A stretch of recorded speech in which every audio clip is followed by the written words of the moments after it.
இந்த படத்தை பாருங்கள். பவித்ரா, அன்சிதா அவங்க 2 பேர்த்தை வந்து யார் யார் எப்படி எப்படி தாக்குறாங்க அப்படின்னு சொல்லி பாருங்கள். இப்படி வந்து இவங்க 4 பேர் தாக்கிட்டு அதில் வந்து இந்த மஞ்சரி வந்து சீனா போடுது. இந்த மாதிரி அன்சிதா வந்து என்னை உதச்சிட்டா, அன்சிதா வந்து என்னை தள்ளி விட்டா, பவித்ரா வந்து என்னை கடிச்சு வச்சுட்டா அப்படின்னு சொல்லி மஞ்சரி வந்து பச்சையாக நடிக்குது. அதே மாதிரி இந்த ஜாக்லின் வந்து அன்சிதா மூஞ்சி மேலே வந்து காலை வச்சு எல்லாம் பண்ணிவிட்டு மூஞ்சி மேலே கால் வைக்கிறா அப்படின்னு சொல்லி அன்சிதா வந்து கூப்பிட்றாங்க. சௌந்தர்யா அதுக்கப்புறம் கேப்டன் வந்து கூப்பிட்றாங்க.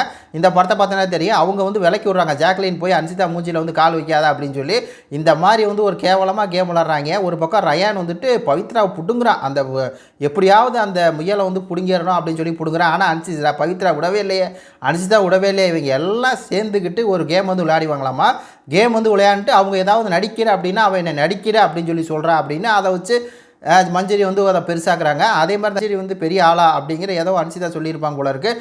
அந்த மாதிரி என்னை வந்து சொல்கிறா, அன்சிதா சொல்கிறா, வார்த்தையை விட்றா, என்ன மஞ்சரி பெரிய ஆளா அப்படின்னா என்ன, அதில் என்ன பெரிய விஷயம் இருக்குது, நீ என்னென்ன வார்த்தையோ வந்து சொல்கிற, அவள் வந்து அப்படியே வந்து இப்படி எல்லாம் சொல்கிற, உன்னை போய் 6 பேர் சேர்ந்து பிடிக்கிறீங்க, அவங்க வந்துட்டு அவங்களுடைய டிஃபென்ஸுக்காக ஏதாவது ஒன்று பேசுகிறாங்க, அதுவே உனக்கு வலிக்குது. உடனே இந்த கண்ணியன் முத்துக்குமார் வந்து அதுக்கு பஞ்சாயத்து, நீ உன்னோட கேமை சரியாக தானே விளாண்ட, மஞ்சள் நீ உன்னோட கேமை சரியாக தானே விளாண்டாங்க, அவங்க தான் அவங்க கேம் வந்து தப்பாக விளாட்றாங்க அப்படின்னு சொல்லி இந்த கண்ணியன் என்ன பண்ணுறாரு, கண்ணியா என்னையா நீ 2 பெண்களை போட்டுக்கிட்டு இத்தனை பேர் சேர்ந்துட்டு தாக்குறீங்க, அதில் கொஞ்சமாவது உங்களுக்கு வந்து ஒரு ஃபேர் வேணாமா?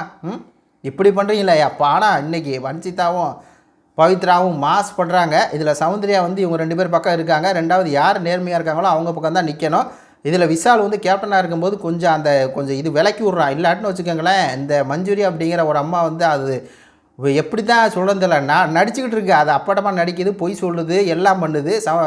அன்சிதா சொல்கிறாங்க, நான் வந்து மஞ்சரி பெரியவளான்னு கேட்கவே இல்லை, ஆனால் நீ கேட்ட அப்படின்னு சொல்லி அதை வச்சுட்டு பெரிய இது பண்ணி அதான் சௌந்தர்யா சொல்லியிருக்கும் இல்லையா, அவங்க வந்து வார்த்தையை வச்சு ட்ரிகர் பண்ணுவாங்க அப்படின்னு சொல்லி அதே வேலை தான் மஞ்சரி வந்து பார்த்துட்டு இருக்குது. உங்கள் கருத்துக்களை சொல்லுங்கள். நன்றி, வணக்கம்.